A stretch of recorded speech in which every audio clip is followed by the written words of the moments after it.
They're going to give this to him. So just take your award, James, not James Marsh, James Cameron, and get off the stage. I'm giving it a Ricky Gervais. Thank Yeah. your God, thank your agent, and get off. You're wonderful.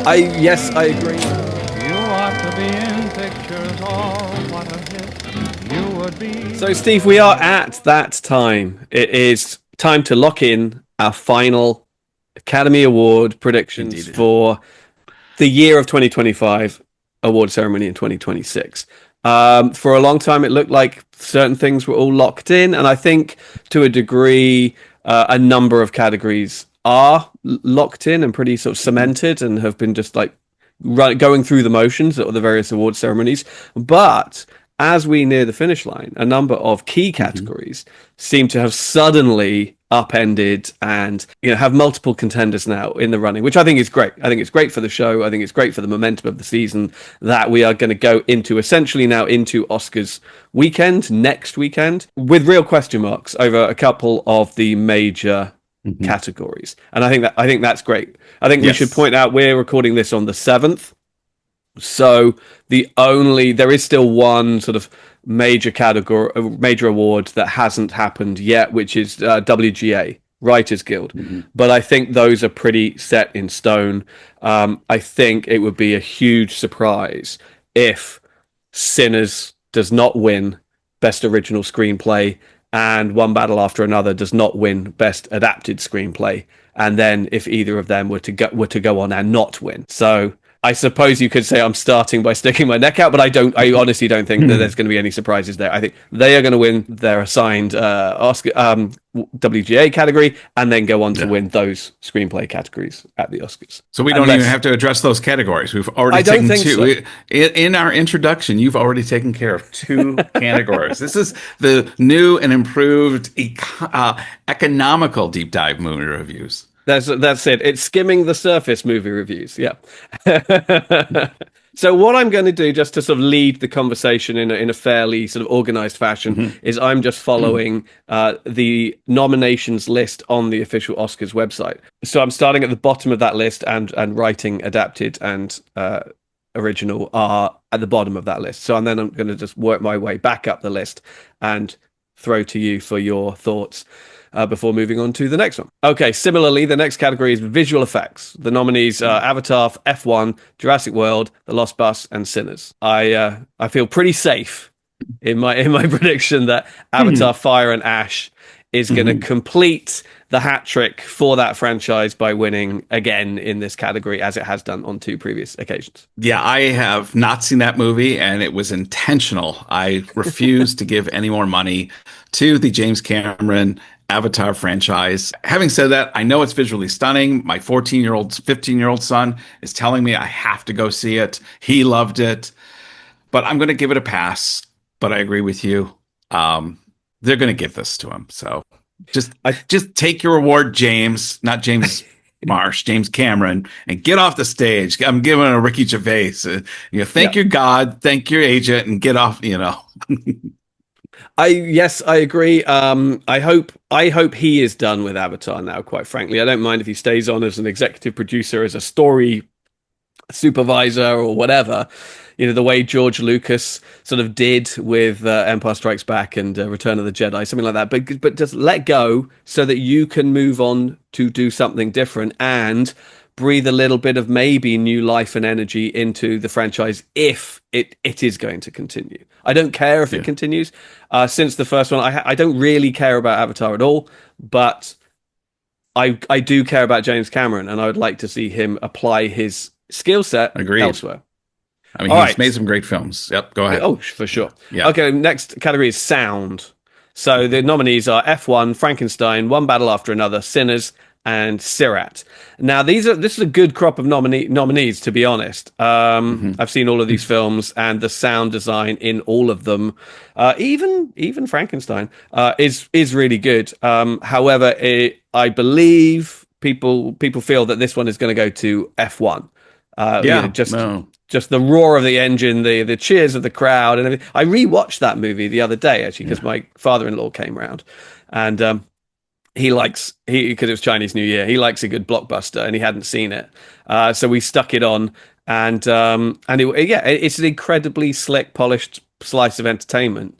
No more, no It's less. But it's such a dad movie, and I think the Academy viewer, the voters, Sinners is going to win. It's in one battle after another. They're going to win their categories, but I think there's love for this film. People really enjoyed it, and obviously, it's not going to be in the categories for the big, the top of the line awards. And I think the Academy is going to throw some love to it here. So yeah, I agree with you. F1. I think so. I mean, they clearly like it because they gave it a Best Picture nomination, right? That was the Yeah. film that snagged that 10th slot away from something like Avatar or Wicked or even one of the other international films. So there is clear love and appreciation and respect for it as a piece of craftsmanship, and I think this is where it stands a good chance, the best chance of actually winning something, and so that's what I'm going to go with. Okay, so after Sam, we have production design. Again, this seems to have gone to the same film at every awards ceremony since the beginning. So we've got Frankenstein, Hamnet, Marty Supreme, One Battle After Another, and Sinners. And my understanding is that this is going to Frankenstein.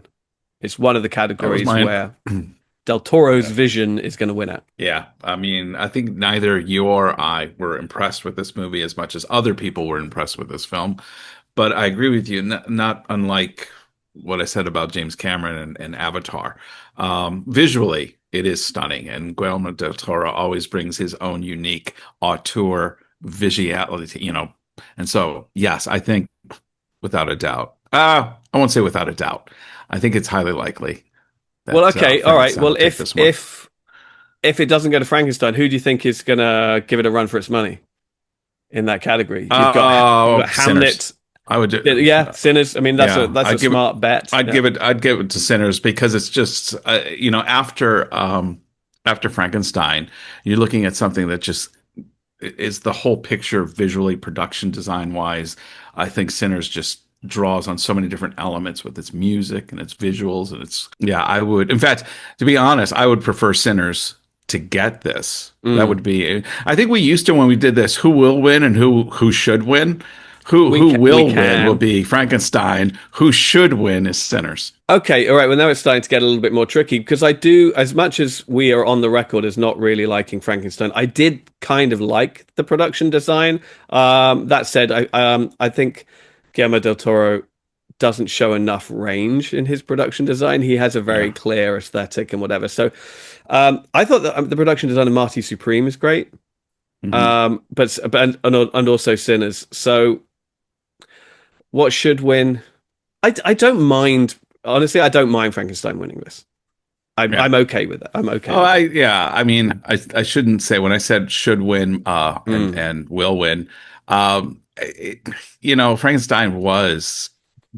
You have to give it the accolades, and I think maybe the reason I didn't like it, I think you might have expressed something similarly, was in any time you see a movie where your expectations are not met, it leaves you with a sour taste in your mouth. And that's why I'm wondering now, with my lowered expectations, if I rewatch Frankenstein, would I have a different perspective on it?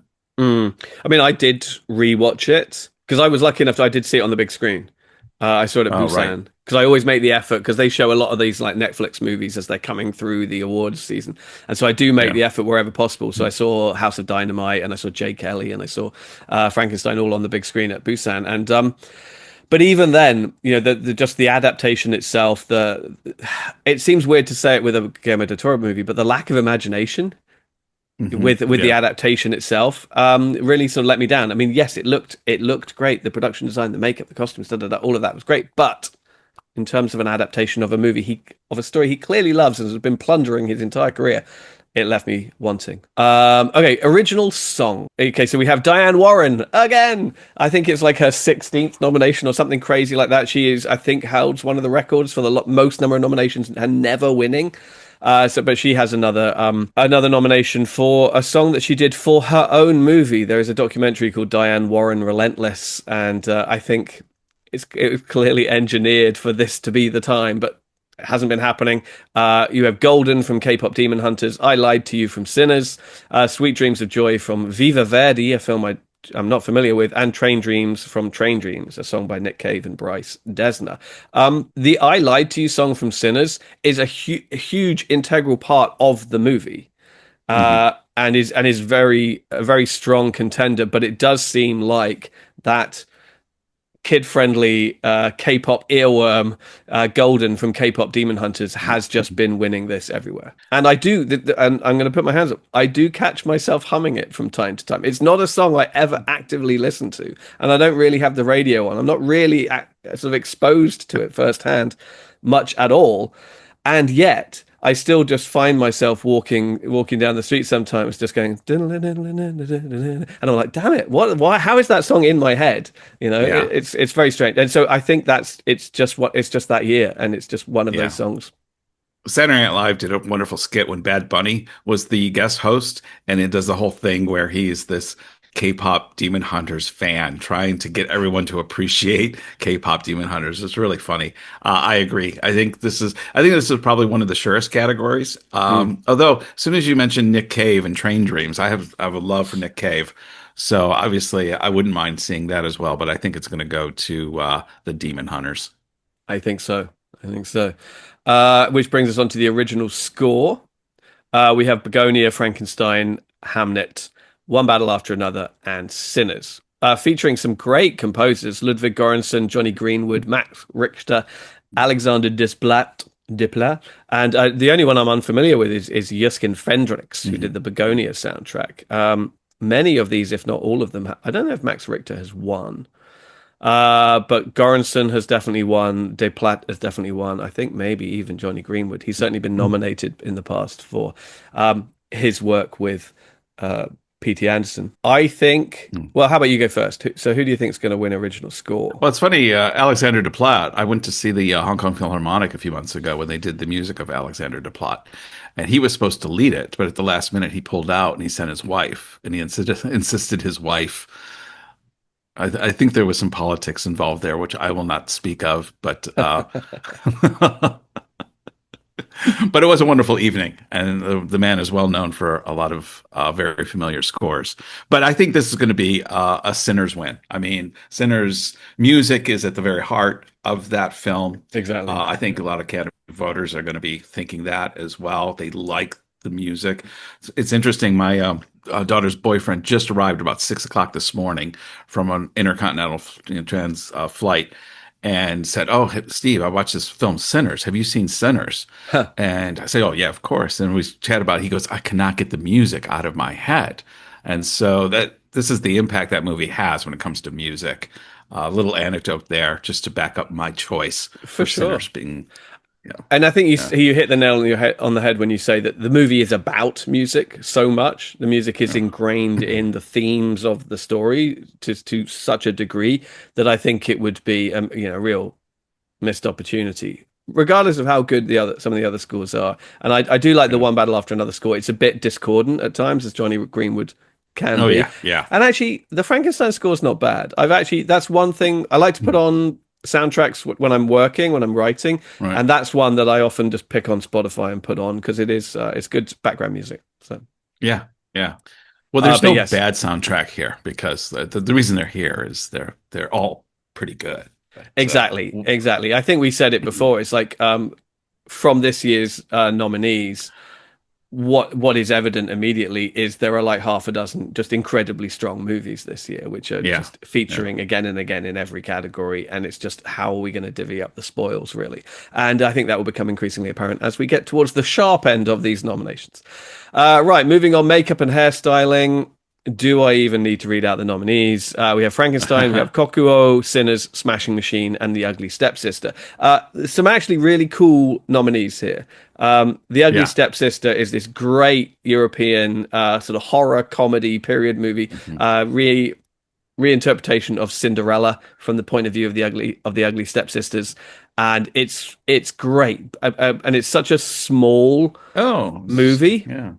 I saw it on the festival circuit at some of these Hmm. fantastic film festivals I go to. The fact that it's there at all is just cause for celebration. It's not going to Yeah. win, sadly, but just that it's there is great. And the Japanese movie Kokoro is there. I really championed that movie. I was really hoping it would go a You lot did. further. and You get like did. a best foreign film nomination. Wasn't the case, but it's there. So hopefully that means that more people have watched it now, just doing their due Mhm. diligence. But I think, as with production design, this is going to Frankenstein. I agree. Sorry, I left you hanging there for a second. Yeah. No, I think I agree. And this is actually the category where I haven't seen like pretty much everything else we've looked at. I've seen the movies except for Yeah, Avatar, which I made a conscientious objector uh, decision. I haven't seen Smashing Machine. I haven't seen Ugly Sisters or Kakuko. So I'm yeah. going to go I with haven't seen the Frankenstein. Smashing Machine, just because it's by all accounts it's not very good. Mm. Isn't I that done by should. the brother of the guy who did Marty Supreme? Yes. Yes, it's the Okay. other Safdie brother because they used to work together and That's then they've had a big right. falling out and so they went their separate ways and one did Marty Supreme, which is a great movie, and one did The Smashing Machine, which by all accounts is not. It was championed early on. He's like, oh, this is going to be Dwayne Johnson's big, Yeah. break into serious dramatic acting, and then people saw it and they were just like, oh, maybe not. Yeah. But I haven't seen it, so who knows? I might love it. I think the Yeah. only other thing that might upset Frankenstein is Sinners again, as in Sinners. Yeah. production design, Yeah. because Sinners is the one movie I think that may benefit from just momentum. Hmm. I think support for Sinners as a real Yeah. prospect at the Oscars is gaining traction and gaining momentum, and there might be people who just start ticking it off in all of those categories. When did voting end for the Academy? Because I'm wondering how much the incident at the BAFTAs will influence if there was any time for votes Right. to come in. Yes, there would have been time. That was right in the middle of Oscars voting. Oscars voting has now finished. Mm, But only a couple of days ago. So okay. yes, what happened at the BAFTAs very well might have made an impact. Right. And obviously, we've had the SAG Awards, sorry, the ACTR Awards, as they're now called, Mm, since then. And you could say that there's been an impact then, but I don't know when voting for those closed. Suffice to say, in answer to your question, uh, Oscar voting was still going ahead when the okay. incident at the BAFTAs Occurred. occurred. Yes. But we can talk about that another time. All right, okay. So now we get into the shorts, and I'm going to put my hand up and say I haven't seen. Oh, actually, no. I watched one last night. So I hadn't. I was sitting at home last night with nothing to do, Oh, and I was like, okay, I haven't seen any of the shorts. So I watched a couple of videos of other awards pundits talking through the okay. shorts, and they mentioned that a few were on YouTube.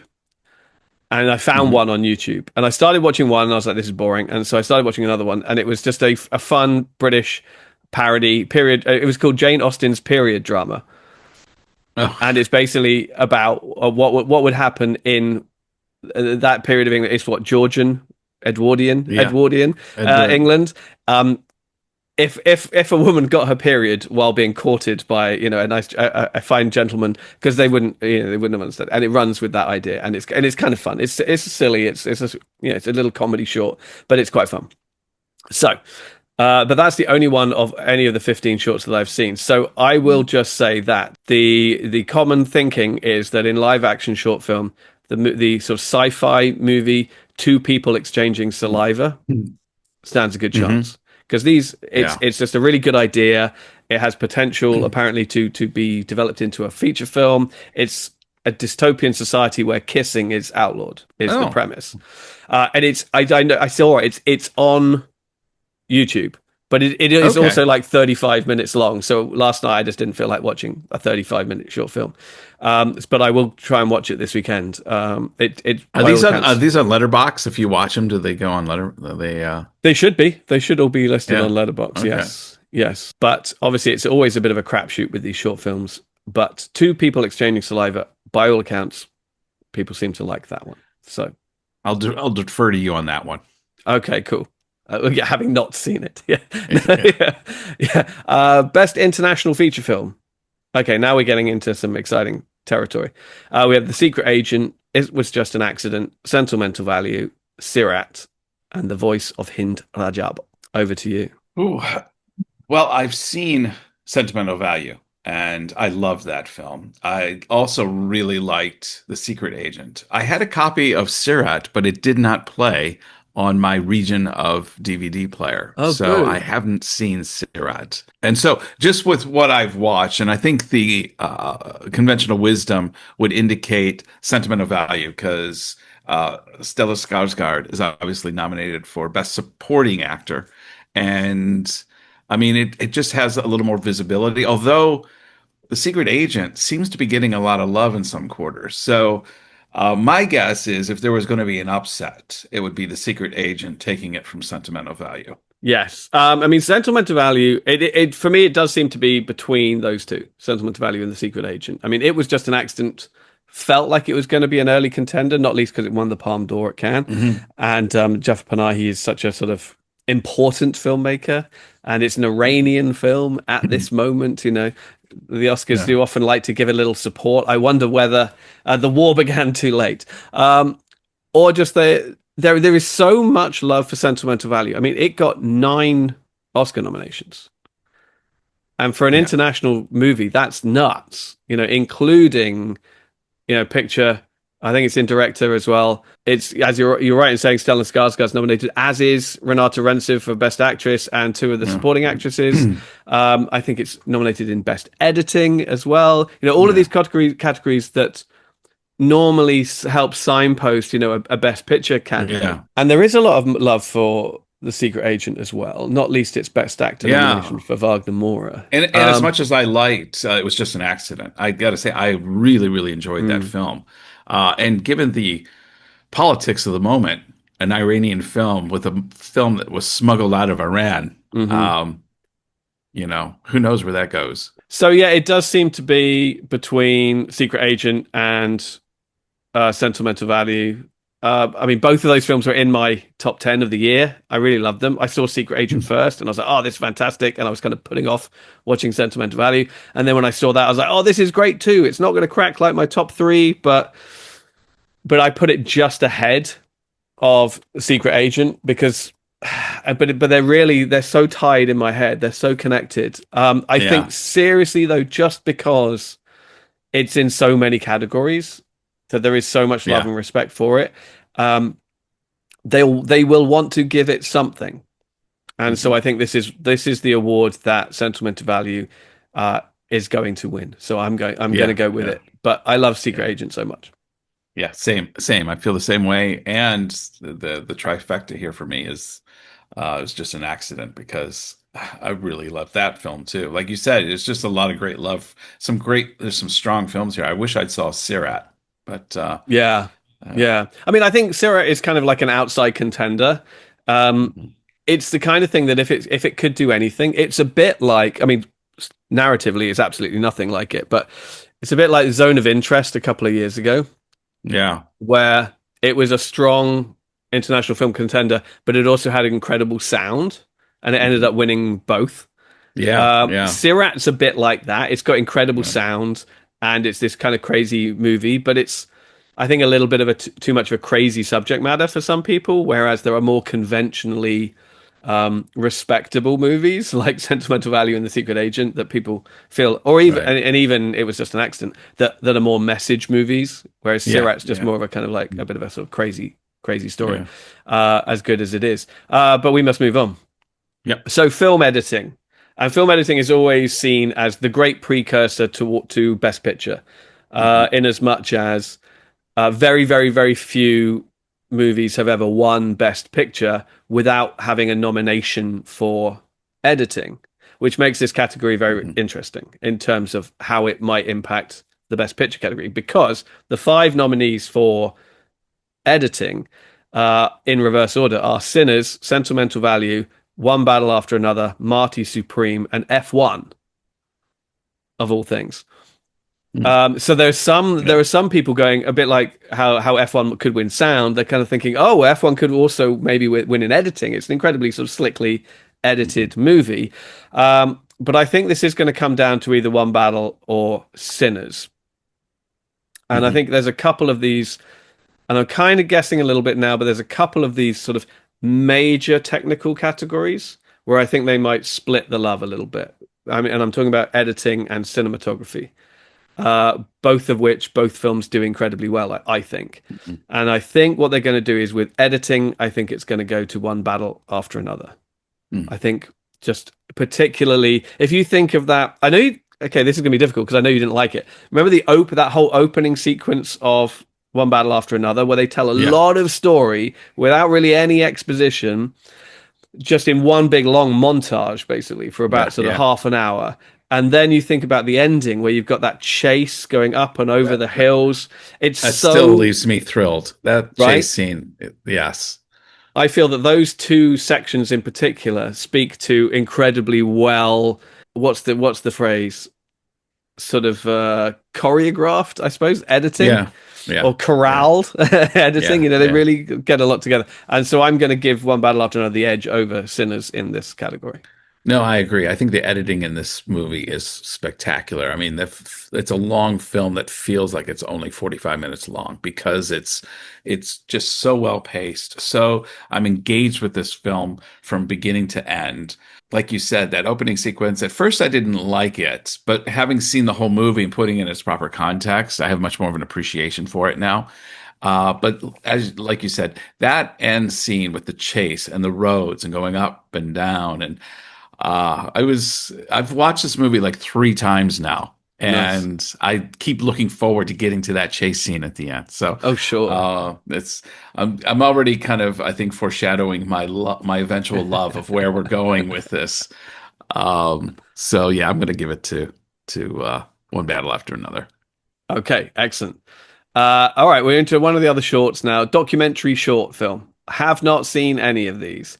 We have All the Empty Rooms, Armed Only with a Camera, The Life and Death of Brent Renault, Children No More, Were and Are Gone, The Devil is Busy, and Perfectly a Strangeness. Now, as I said, I haven't seen any of these, although the videos I watched last night seem to point towards All the Empty Rooms, which I believe is about the aftermath of school shootings, and Oh, it's the empty bedrooms in the homes of the victims, right. and so it's like that. And with documentaries, particularly with the short films, I think they do tend to target in on like an issue Yeah. movie rather than sort of the portrait of a man living under a bridge or something like that. So I'm going with other people's wisdom here, Mhm. but as I haven't seen any, I'm going to go with All the Empty Rooms. I will defer to you once again on this. I haven't seen these films, and I won't bore our listeners with me making stuff up. What a change. Okay. Uh, right, now we get into documentary feature film. So we got The Alabama Solution, Come See Me in the Good Light, Cutting Through Rocks, Mr. Nobody Against Putin, and The Perfect Neighbor. The Perfect Neighbor does seem to have been winning a lot, and I have seen it. It's a Netflix documentary. It's great, and it is again dealing with, among other Mhm. things, racism and gun violence. The only thing that I've seen give it any kind of run for its money was Mr. Nobody Against Putin won the BAFTA, I think, but I think that makes sense because Mhm. the Perfect Neighbor, in a way, is very much an American story. It's about gun violence, and it's Mhm. about it's about a lot of topics that are inherently American. Whereas Mr. Nobody Against Putin is much Yeah. more of a kind of global or even European story. Mhm. For and so I think that's why it won the BAFTA. Perfect Neighbor also won Mhm. the PGA award, which is the Producers Guild, where they give out a documentary prize as well. So I think it has enough wins under its belt. It has enough momentum, and I haven't seen the others, and I haven't heard about any of them doing anything, winning anything. Yeah. Whereas the Perfect Neighbor seems to be winning again and again and again, and I can attest to it being very very good. So I'm just going to Mhm. stick with that. Okay, so as we are using the official list on the Academy Awards page, the next category is directing. So best director, we have Chloe Zhao for Hamnet, Josh Safdie for Marty Supreme, Paul Thomas Anderson for One Battle After Another, Joachim Trier for Sentimental Value, and Ryan Coogler for Mhm. Sinners. So where are we going to go? It's going to go, I think, to Paul Thomas Anderson. I love that Joachim Trier is at least being acknowledged here. I just love his films, and as we talked about, value, just being one of both of our top 10 movies this year. Mm. But it's going to be a battle between Ryan Coogler and Paul Thomas Anderson. I think it's going to go to either one of those. I think in the end, Paul Thomas Anderson, I think he's been the the the conventional wisdom pick for a number of months now. But Sinners, I mean, Ryan Coogler and some things have changed. And like we mentioned about the incident at the BAFTA, I don't want to suggest for a moment that would be the reason they would win, because Sinners is a fantastic film, which I thoroughly enjoyed. And if Ryan Coogler ends up winning it, it would be well deserved. But I think in the end, I think this is Paul Thomas Anderson's. Yeah, no, me too. It does seem like it's his turn. I mean, it's a great movie. I think we've talked Yeah. about it enough. It is a great film and it's thoroughly deserved. Hmm. But it also does feel like finally it's his turn. He's been nominated, I think, like 11 times or something in the past at the Oscars and Yeah. has never won. And he's Yeah. made some great movies. He's definitely feels like one of the, foremost American filmmakers of the moment. Certainly, younger generations coming up, hold him on a pedestal, Hmm. as just being one of the great stylists and artists and what have you.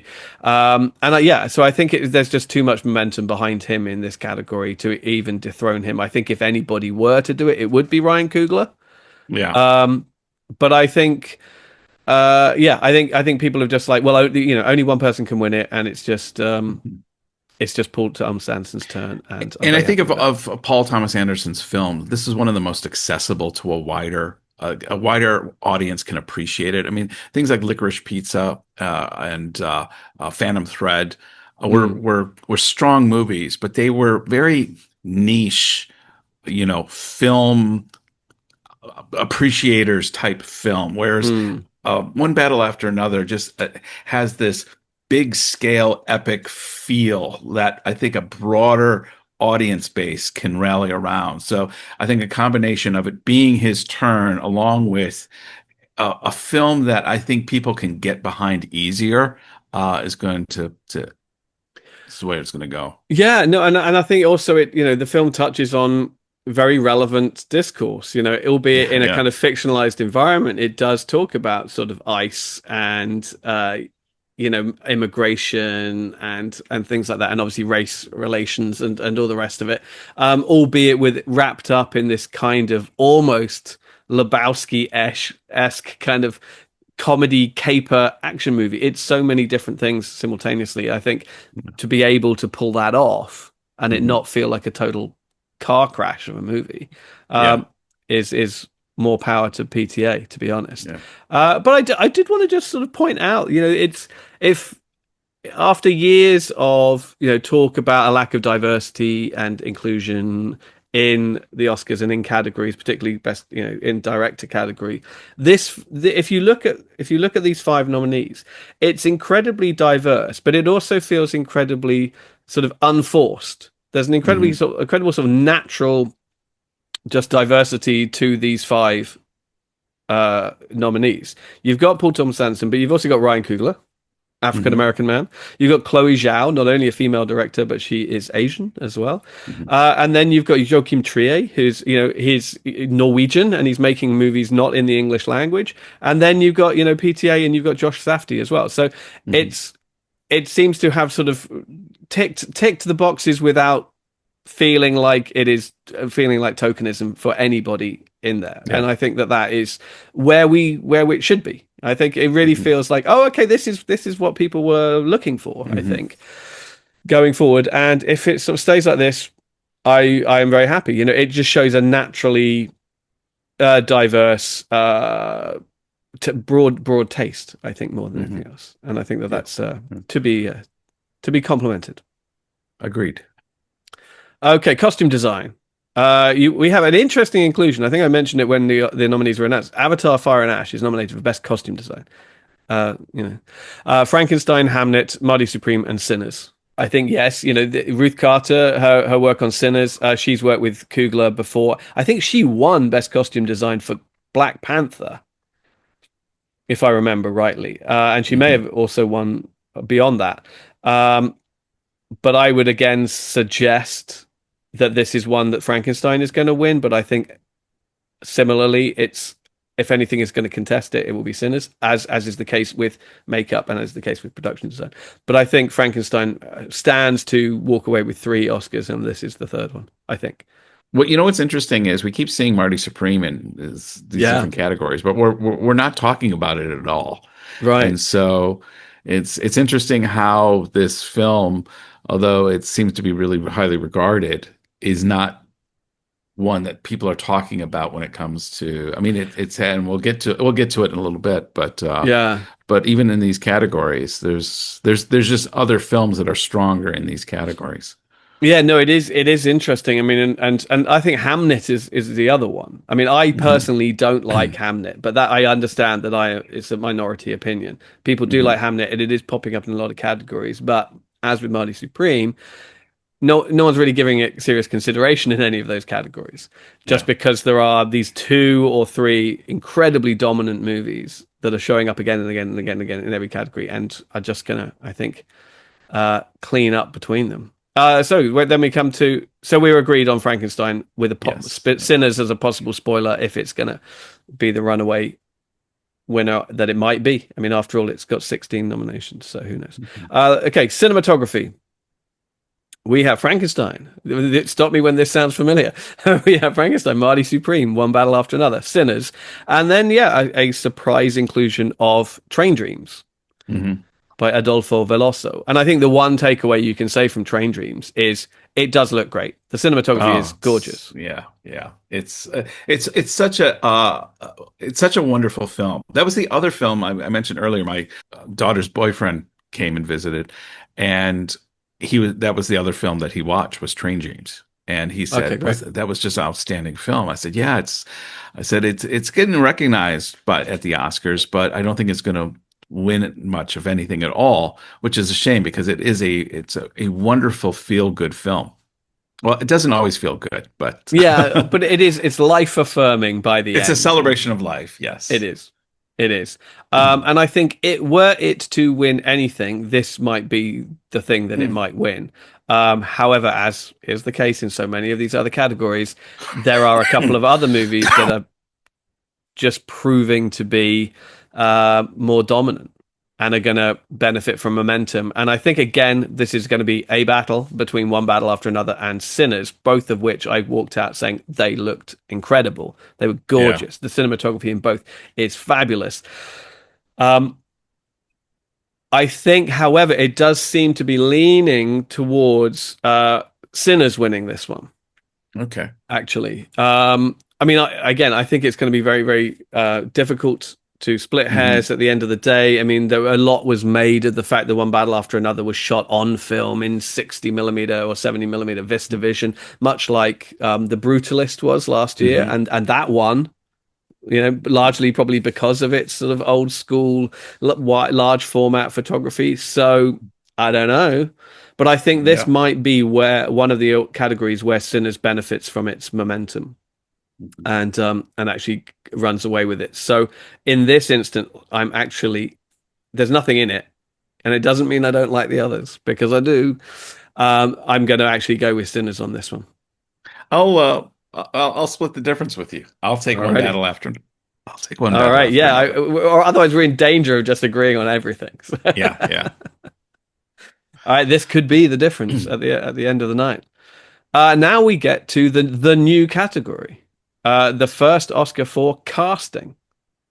So we have Hamnet, Marty Supreme, One Battle After Another, The Secret Agent, and Sinners. I think the one thing to say up front is I think the inclusion of The Secret Agent is the interesting one, particularly Mhm. over, I would say, Sentimental Value, which has, Sentimental Value has 4 acting nominations.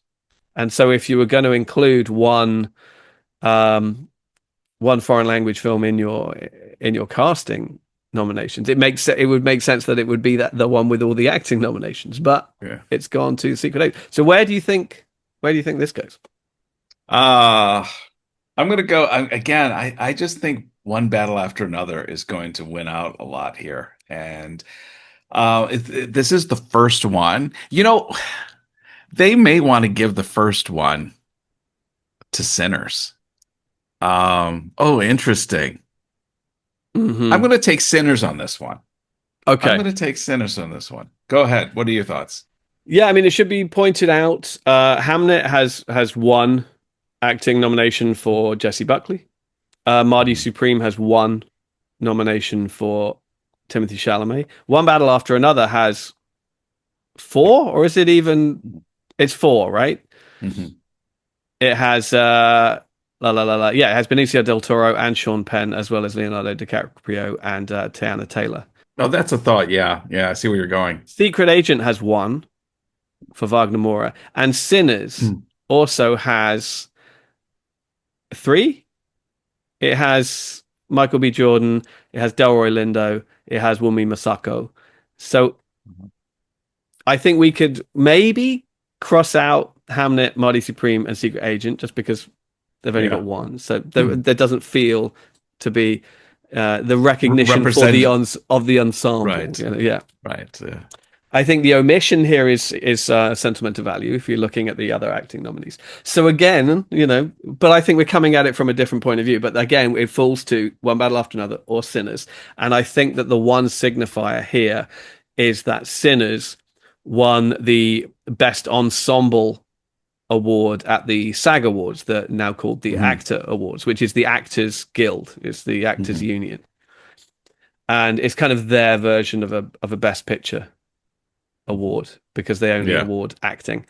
Um, and I think that this category at the Oscars is essentially the same thing. It's like an ensemble. It's like Hmm. and so it would make sense that it would Yeah. go to the same film. I think all of these films really have got great ensembles, but I think Sinners and One Battle After Another in particular have got fantastic ensemble casts. Yeah. But it does seem like the smart choice. We Hmm. don't know because we have no history of this award. But I think that the closest precursor signifier is the ensemble award at the SAG Awards, and that went to Sinners. And so I'm going to copy that and just say Sinners. So I think we're both on board with Sinners for this one. Yeah. Or did you flip flop? I can't remember. No, no, I no, think you no. I said stuck with Sinners, right? Sinners. Yeah, Yeah, I said Sinners. but that I was my think also, thinking. I think Delroy Lindo too. I think there's going to be some love there. We'll Great see. actor. We'll see. Born in Yeah. London, that I didn't know That I until did this not year. know. That I did Born in not know. Lewisham, yeah. Yeah. Yeah, yeah, He's in one. yeah. He's in he plays the bad guy in Get I Shorty, think and I Get just Shorty is one. I mean, I've probably seen him in other things beforehand, but that was I think the first movie where I was like, oh, who's this I guy? think too. Like it put him on my map Yeah, and I love that movie so much. That it's is one great. of my go-to rewatchable films. Yeah, it's surprisingly good. Now to talk about an ensemble in that movie, Get Shorty, man, Yeah. that's a great cast. Gene Uh, Hackman, Rene Russo. Yeah, yeah. Keep going. Dennis Farina, Delroy Lindo. yeah, The guy from who passed away sadly. From what's the mafia TV show The from Sopranos. HBO? Sopranos. Oh no, Who's James the Gandolfini is he in it? Yeah, James Gandolfini Oh yeah, plays yeah, Delroy he's Lindo's like partner. bodyguard. Yeah, He's called Bear or something like that, isn't it? Yes, yeah, right. Anyway, Get Shorty. If you haven't seen it, yeah. check it out. It's great. Okay, so we're now into one of the most obscure categories, I think. Animated short film. Haven't seen any of them. But they are Butterfly, Forever Green, The Girl Who Cried Pearls, Retirement Plan, and The Three Sisters. Uh, the people I was listening to yesterday said Butterfly. Hmm. It's on YouTube. I started watching it. After about a minute, I was like, okay, yeah, I'm bored. I'm going to watch something else. But not because it wasn't very good, but I just realized very quickly I wasn't in the mood for it. But I'm going to stick with it just because I don't know anything and I haven't seen any of them. So Again, I will defer to you on this one. Next category. good luck, Butterfly. Animated feature film. We have Arco, Elio, K-pop Demon Hunters, Little Amelie, or the character Just stop in there. Rain. Just stop there. Just stop Zootopia there. 2. Yeah. K-pop Demon Hunters has won this award Yeah. all season, and it's a good movie. It's a very, This very is enjoyable movie. this is arguably the most sure category of the entire night. I think so. That is a very good shout. I think it's had it locked in from day one. I mean, coming into the season, I think people thought Zootopia 2 might. And Zootopia 2, I think now has become something crazy like Disney's most, or certainly Disney Animation's biggest hit Yeah. of all time or something nuts It's like that. crazy. It's Yeah, crazy. because it did very well in China as well, I think. So it's made nearly $2 billion, which is insane for a movie that's just fine, and a sequel.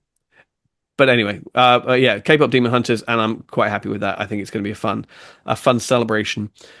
So now we're getting into the biggies, and I think this is where it's started to get really exciting, and I'm quite because I think in three of these categories there is no sure thing right now. No, no, no. Yeah. Okay, supporting actress. We have Elle Fanning in Sentimental Value. Inga Ibsdotter Ilerius. Sorry if that's butchered. It also in Sentimental Value. She plays the younger sister. Or the older sister. I can't remember. Amy Madigan in Weapons. Wunmi Mosako in Sinners. Or Tiana Taylor in One Battle After Another. Now, this is often a category where, to be honest, a woman of color often wins. If there tends to be sort of a strong performance by a woman of color and just dominates. So it happens again and again and again and again, and it's really interesting. What seems to be happening this year, however, which has happened before but not for a long, long time, is a different person wins at a different event. Yeah. I mean, if we go back to the start of the season, you had the Critics' Choice, which I vote in, and Amy Madigan won for Weapons. I did not vote for her. Then you had the Golden Globes. Tiana Taylor won the Golden Globe for One Battle After Another, and that's who I voted for in Critics' Choice. Then you had BAFTA, and Wunmi Mosako won for Sinners.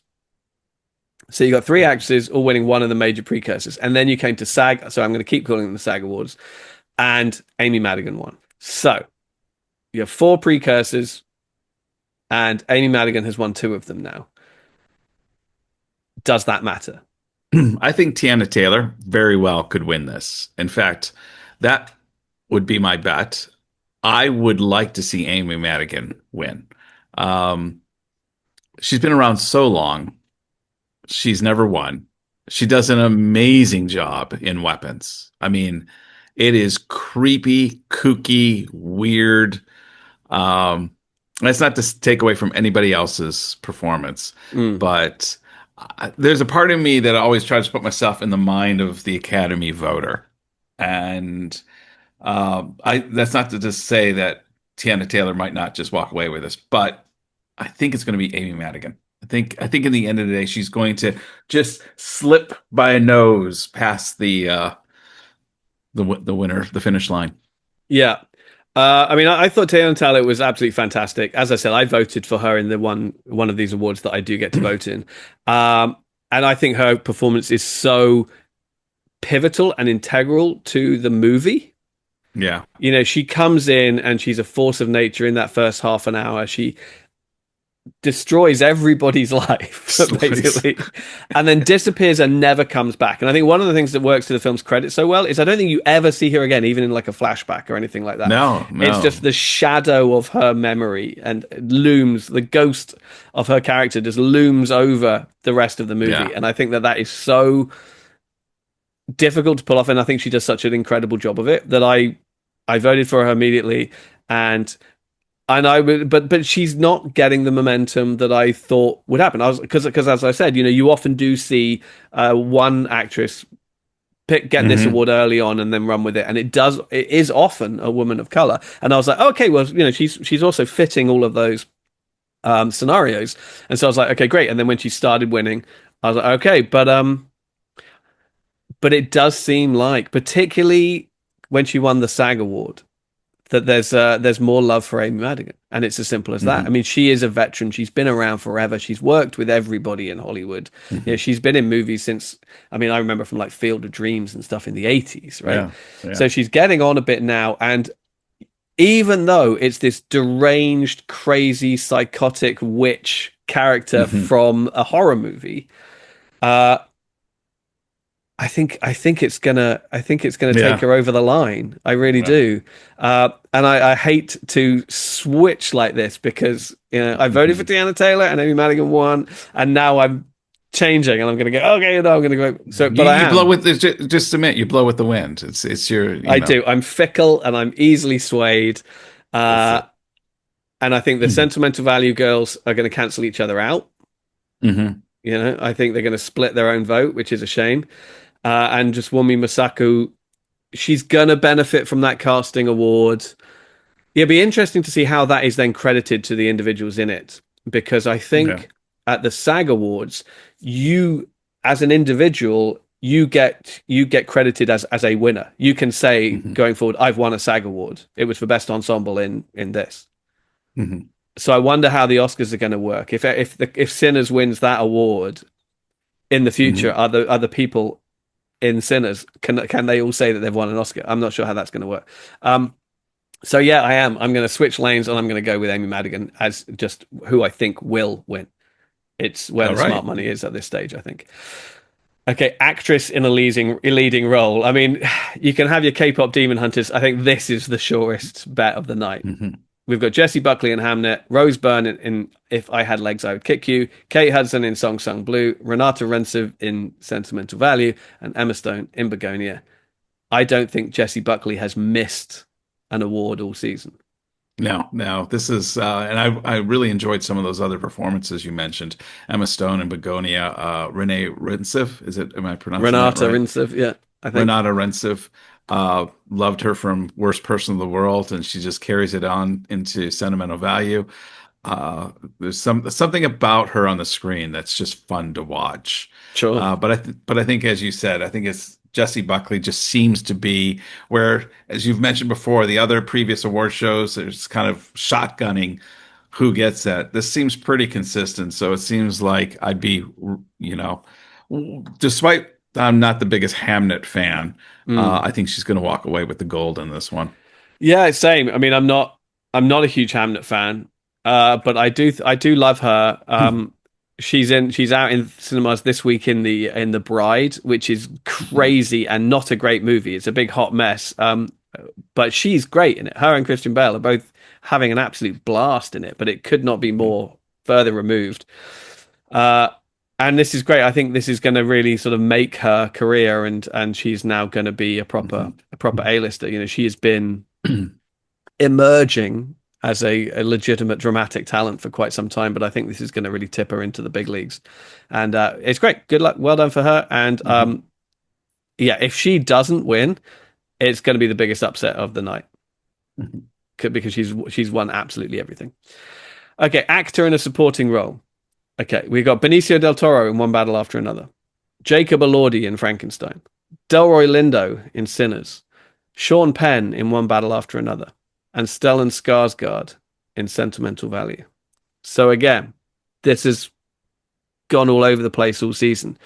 So you had Jacob Elordi won the Critics' Choice Award. I didn't vote for him. Stellan Mhm. Skarsgård won Sentimental Value for the Golden Globe, Mhm. and then Sean Penn then won the BAFTA and the SAG Award.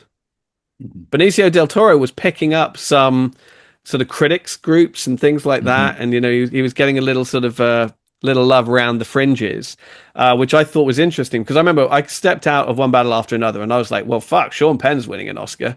That was Yeah. that was incredible. And then I was surprised when Benicio del Toro started winning awards, and I was like, "Yeah, he was good, he was fun." And I remember you Mhm. saying how much you liked Benicio del Toro in Yeah. the movie, and I was Yeah. like, "Sure."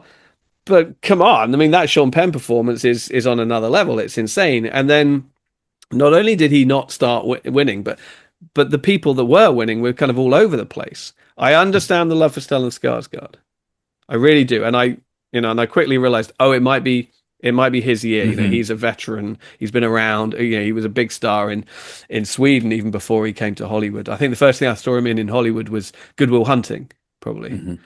and he's been around ever since. He does big blockbusters and dramas, and this was a real opportunity for him to break out. Mhm. Um, but it's hard to argue against winning the BAFTA and the SAG Award. Yeah. Yeah. I think it's Sean Penn. Originally when I saw One Battle After Another, I was thinking, oh, Benicio del Toro is going to get nominated for Best Supporting Actor on this one, and I'd love to see him win because I'm a big fan of his. I was thinking Sean Penn would be in the actors category, not the Okay. supporting actors. I guess I mean, obviously Leonardo DiCaprio is the main star, but Sean Penn's in this movie a lot.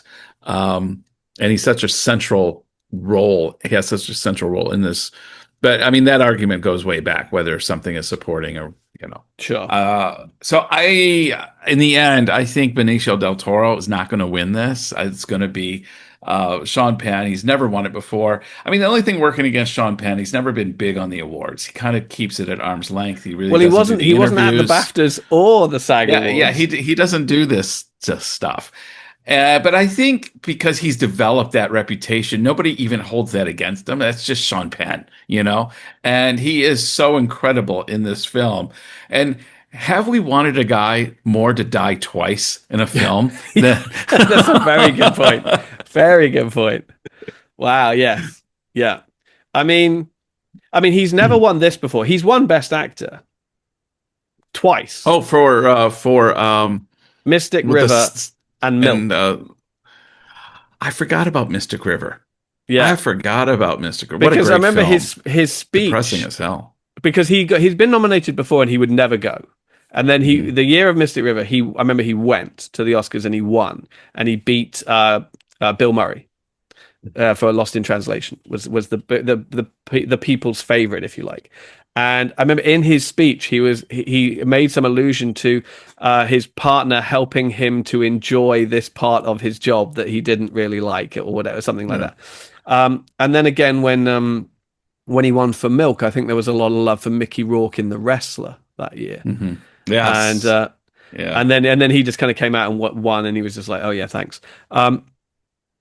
But so he has won twice already, and if anything, I think that would conventionally work against him a little bit.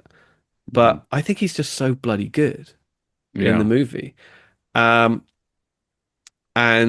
his biggest competition, arguably, I would say, is Stellan Skarsgård, and that's an international foreign language film. And although everybody knows him, I wouldn't be surprised if it went Stellan Skarsgård. I'd actually be quite happy about it. I don't think it's going to go to any of the others.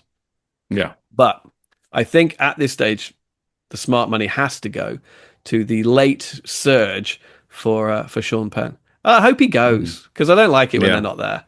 You know, Yeah. I'd like to see him, even if he just gives a speech and he just says, thanks, and walks off. It's like, Yeah. so I'm going with Sean Penn. I love Benicio del Toro so much. He's the character I most want to be like. I aspire to be Sensei in this, you know. Be like water, Bob. Be like water. He goes, have you been drinking, sir? I've had a couple. I mean, it's such a wonderfully understated performance in a movie of so many big performances. It's a really great sort of choice. He's like, I'm just going to do as little as possible. You know, and you've got DiCaprio like spinning around, and you've everything. He's just the sea of calm. Yeah. With this chaos happening everywhere around. I saw an interview with him recently, and it was funny. They showed the clip where he sets everybody in motion, then he goes down the stairs, closes the trap door, and the rug rolls out. And so they asked him, how did they get the rug to roll like that? And he just looks, he said, I have no idea. I was under the floor. There you go. I think that's his approach to all of this. Okay, now we've got actor in a leading role. So we've got Timothée Chalamet for Marty Supreme, Leonardo DiCaprio in One Battle After Another, Ethan Hawke in Blue Moon, Michael B. Jordan in Sinners, and Wagner Moura in The Secret Agent. Instill us with your wisdom. I think it's going to go to Michael B. Jordan on this one. I think he's got, I mean, Leonardo's won. How many times has Leonardo won? Once. For The Revenant. Once. Just once. Right. It's such a hard category. I'm going with Michael B. Jordan. I think he's going to take this. Okay. So the only previous winner of an Oscar is DiCaprio for The Revenant in 2015. Ethan Hawke has been nominated, but never in this category. He's been nominated for Best Supporting Actor a couple of times, Training Day and Boyhood. And then he was nominated for helping write the screenplay on the Before Sunset and Before Midnight movies with Richard Linklater and Julie Delpy. Michael B. Jordan, first time nominee. Wagner Moura, first time nominee. This season, it looked like it was going to be Timothy Chalamet. It really Mhm. did. He's great in the movie. I like Marty Supreme very much. Like you said, it hasn't been winning anything, which I was quite surprised about because I came out of that movie. Well, I watched it at home, but I finished that movie and I was like, wow, this movie is great.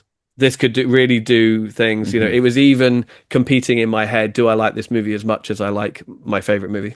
Um, Mhm. not to quite show my hand, even though I think it's publicly available. I really like the movie, and I thought he's great, and he's arguably as good as he's ever been, if not better. And, it's kind of like a really cool, meaty, unlikable character, but you still root for him, kind of thing. It's a great Yeah. part, and he's great in it.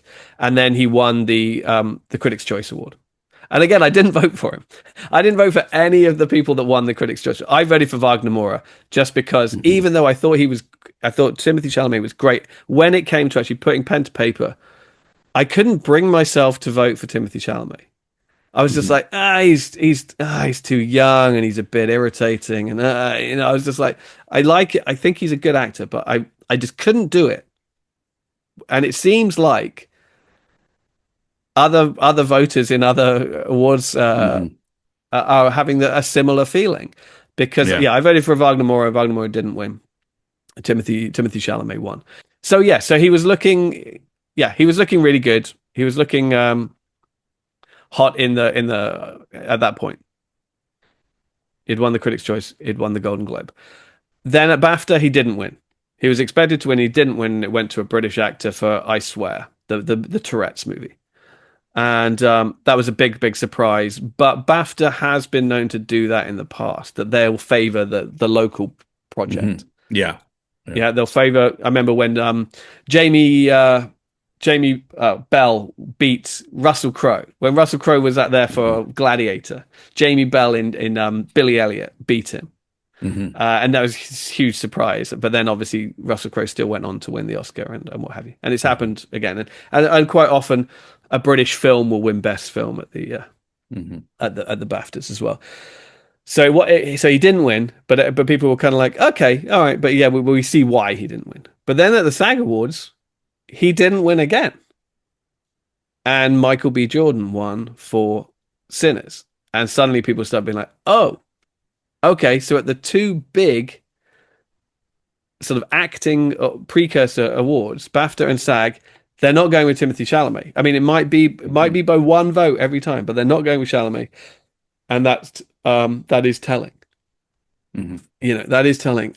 And also he's run a weird campaign. He's not coming across that well this season. He's Oh, coming out with like really strange comments. He's a bit arrogant. He was kind of just saying just the other day that opera and ballet are outdated art forms, that I don't know why people are interested in them anymore, and things like that. It's kind of like, dude, you're spending too much time with the Kardashians, I think. Maybe you need a bit of breathing space, because this time last year when he was in the running for No Direction Home, I thought he was coming across very well, and he was being very Mhm. humble and modest, and when he whether he won or whether he didn't win, he was making good speeches when he did win, very respectful speeches, and honoring all of his Was seniors. And being then when very he method. He was being very Dylan last year. This year, he's being very Marty Hauser. He's This is true, well. this One is of the true, yeah. reasons Marty Supreme was, I acknowledge I enjoyed it, but I didn't. I didn't love it like you did. Mainly because the guy's a bit of a dick. I mean, He it's is. just and so it doesn't surprise me that Timothy Chalamet, at least in this season, is embodying some of the qualities he's been living for the last few Maybe months. that's it. Maybe just the love for Marty Supreme is there, but it's at arm's length. Mhm. It's featuring in the categories, but people are just like, yeah, at the end of the day. And there is this groundswell, and I think that this is where this groundswell of support for Sinners could really, really pay off. In my mind now, Chalamet is not only the favorite, but I don't think he's even second. Mhm. For some reason, I mean, there was some talk of like Ethan Hawke and he's never won and da da da, but it's not the right movie. And I Yeah. don't think people like the movie enough, and it's not featuring in any other categories, and he Yeah. hasn't been Yeah. winning any precursor events. You could see it building if there was a pattern of behavior, but no. Um, so I think now it is between Michael B. Jordan and Wagner Moura, who are both being very humble but very charismatic, and then Yeah. if it's between those two, I think you just have to look at the movie and just be like, well, that people like Sinners more than they like The Secret Agent. Yeah. And I think Michael B. Jordan might just have it. I mean, he's younger. He's not as young as Timothy Chalamet. He's like about 39, I think, something like that. Hmm. But he's been around forever. He was a child actor. So he's been, Yeah. he was in The I. Wire when he was 14. He's Wallace in season 1 of The Wire. Oh. He was a great, very tragic character. And I mean, telltale sign he's only in season 1. But I have season one on my thumb drive in my TV, and I've been meaning to if you actually haven't sit seen down The and watch The Wire, Wire. Never watched it, and I think you've told me, and six other friends have told me I got take to it see from The someone that Wire. doesn't watch a lot of TV. It's one of the greatest TV shows out there. It's Yeah. fabulous. It's been blown wide open. I think Timothy Chalamet has kind of like fumbled his own campaign a little bit, Yeah. and I think it's anyone's. And I think that just the love and support for Sinners is just going to sweep Mhm. Michael B. Jordan over the line. I don't think there's going to be a lot in it. I think it's going to be incredibly tight. I mean, it's funny because Yeah. it's like DiCaprio is fabulous in One Battle After Another, a movie that I think is going to do incredibly well on the night. But I don't think I think he's probably dead last, quite It's honestly. Titanic all over again. It's Titanic all Oh, over again. well, at least he's nominated this Everybody else time. gets the love, but Leo. Yeah. But yeah, no, so I'm gonna, it is sticking our necks out a little bit, but I think Michael B. Jordan might just have it, and I think he's got it. Yeah, I if think not him, so. then Wagner Moura. Hmm. I think poor Timmy. I mean, who Yeah. knows? Maybe Timmy has done enough, but I'm just not I feeling think it. he's got other movies ahead of him. Timmy will be Well, fine. and you know what? And I think when it comes to Academy voting, there are a lot of people who will feel that way. Absolutely. There are a lot of very It, famous, very successful veteran actors in the Academy who have never won, and they're mhm. like, meh, why should I give it to this child? That's part of the reason I think Amy Madigan very Mm, well could win. yeah. I think that these voters are human. They're subjective. There's all kinds of things they bring to the table, and I think they'd be thinking, this kid's he's been flying a little too close to the sun for a Yeah, while. yeah, yeah, I think so, yeah. Let's let Icarus have a little bit of it's not like, he'll be fine, and he'll be in other great films. He's a good actor. Oh, I mean, this is what his third Oscar nomination already. Yeah, and he's like 28 or I think is he he? might have just turned 30, actually, like Okay. just in the Okay. last few months, but still. Uh, But he still comes across very young. There are other people who Indeed. are that age who come across older, but he's not going. Yeah, like you say, he's not going anywhere. He's got another big Dune movie coming at the end of the year. I think there's a Wonka sequel in the works, and he'll do Oh, is other there? That's interesting. nice. I think so. Yeah, I think so. And he'll obviously have other Yeah. dramatic parts going forward. He'll be just fine, and he probably will win soon. But Yeah. all right, this is interesting. Yeah. Okay, so Last, here we are. So now we're last at but Best not Picture. least, yeah, here we go. So best picture, just to refresh your memories. So we have Begonia, F1, Frankenstein, Hamnet, Marty Supreme, One Battle After Another, The Secret Agent, Sentimental Value, Sinners, and Train Dreams. I have seen every one of those movies, Me too. and I can say with confidence that the movie that stands out on the top of that list is One Battle After Another. It's the full package. And having said that, Sinners could walk away with it because that's another movie that really contains the full package. There is something that these are two great movies that sit at the top of this category. And I think Mm. One Battle After Another is going to be the one that just edges out Sinners, but I could be totally wrong. And everybody else there, just enjoy the evening. Oh, I don't think it's going to be any of the others. No, that's what I really mean. don't. Yeah. All the other eight, can everybody who's there representing those films in this category just sit back and enjoy an extra drink Well, exactly. because the producers of Begonia, F1, Train Yeah. Dreams. You can go to the bar whenever you want. Just Gets kick it. back and have fun. Kick back and have Yeah. fun. I don't think you're in any danger of coming Which one anywhere do you think close. of the two are going to pull it off? I'm going out and saying one battle after another. Do you think as well, or? Well, yeah, okay. Look, so one battle after another has been winning everything all season. Um, it has won. It won the Critics' Choice. It won the Golden Globe. It won the BAFTA, and it won the DGA and the PGA. And tomorrow night it's probably going to win the WGA as well. So that is insane. Mhm. Boom, boom, boom, boom, boom, boom, boom, boom, boom. So it is clear favorite. It has the momentum. It's everybody's favorite movie of the year, or certainly by award success. Okay, now this is what is interesting is that so by any marker, by any precursor, yes, one battle after another, except okay, so Sinners has won I think it's called the ACE award. I think it's the Editors Award. I think that's what it was.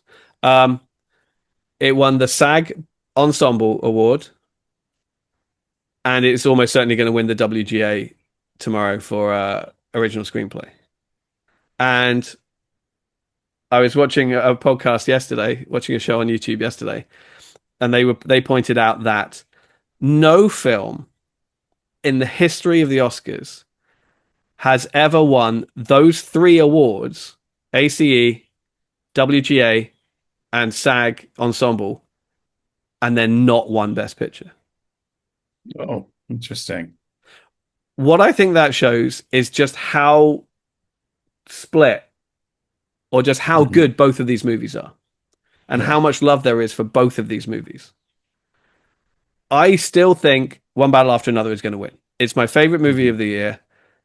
And I think it is just the momentum, all season. It's just win, win, win, win, win, win, win, win, win. Mhm. But that statistic remains. Mhm. Is those three things, and if I'm right, the like WGA in particular, the One Battle After Another also won it because there Mhm. are two. There's adapted screenplay and original screenplay.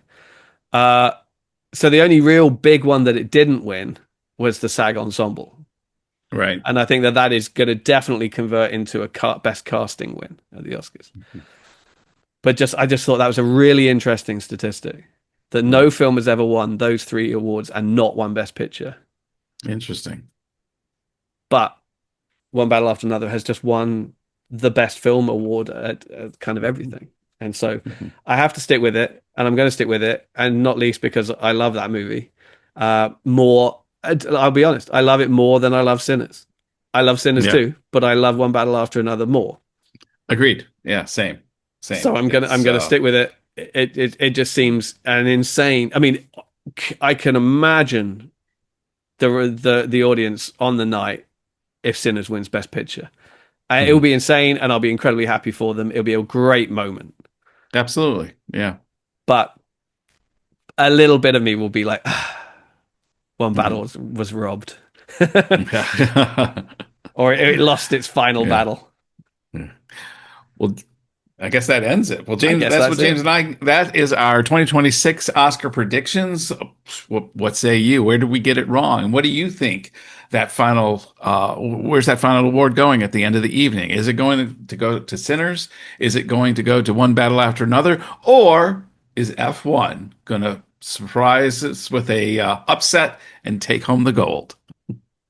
Yeah, no, exactly. So many of these are still so tight, and I love that. I love going into the Oscars still just like I don't know what's going to win, Yeah. because even when the movies or the actors or whatever that I want to win are favorites to win and have been cleaning up all season, and I'm like happy with the results, I'm a little bit disappointed that nothing exciting happens. Here there's Yeah. real Yeah. opportunity in a number of categories to really, mix it up, Hmm. and I just want to, I kind of want to see that happen because Yeah. So yeah, I just wanted to clarify one thing because that ACE award, it was just bugging me in the back of my head. So it's the editors award, and there are two, like the WGA awards, there are two of them. Okay, so just to clarify, they do a drama and a comedy. So Comedy, Sinners yeah. won Best Edited Film Drama, and One Battle After Another won Best Edited Film Comedy. So One Battle After Another won the WGA and won the ACE Yeah. and everything else, PGA, Yeah. DGA, and all of the other ones, BAFTA, Golden Globe, and Critics' Choice. But there are two ACE awards. So Sinners also won Mhm. ACE. There are two WGA awards. It also won WGA, but then it won the SAG Ensemble. So that's how you get this weird anomaly. Wow. So Interesting. everything to play for. You ought to be Whose side are you in on? pictures.